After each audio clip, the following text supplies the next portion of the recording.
আজ আপনাদের জন্য একটি মাছের রেসিপি নিয়ে এসেছি। সেটি হচ্ছে কই মাছ ভুনা। আমি জানি এটা আমার মতন অনেকেরই প্রিয় খাবার। কই মাছ ভুনা করতে যা যা লাগছে চলুন দেখে নিই।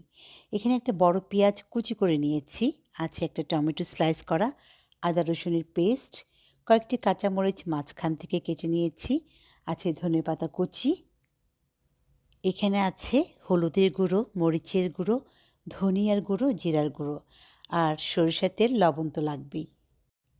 চলুন তাহলে কিচেনে রান্না শুরু করি। প্রথমেই মাছগুলোকে লবণ আর হলুদ মিশিয়ে হালকা করে ভেজে নিচ্ছি। এখন সেই ফ্রাই প্যানে দিয়ে দিচ্ছি পেঁয়াজ কুচি, কাঁচামরিচ, আদা রসুনের পেস্ট আর টমেটো দিয়ে হালকা করে ভেজে নিচ্ছি। হালকা একটু গরম পানি দিলাম, কারণ হচ্ছে এখন যে গুঁড়া মশলা দেব সেগুলো যাতে পুড়ে না যায়। এখানে আমি মশলাগুলো হাফ চা চামচ করে দিয়েছি, তবে মরিচের গুঁড়ো একটু বেশি দিয়েছি। মশলাগুলো খুব ভালো করে কষিয়ে নিতে হবে যাতে ফ্লেভারটা না থাকে।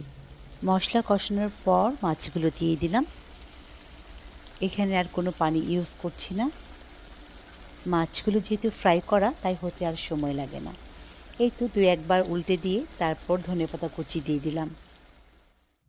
তৈরি হয়ে গেল মজার রেসিপি কই মাছ ভুনা।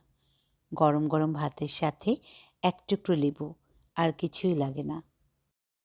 আশা করছি আমার আজকের রেসিপিটা ভালো লেগেছে। জানাতে ভুলবেন না। সবাই ভালো থাকেন। ধন্যবাদ।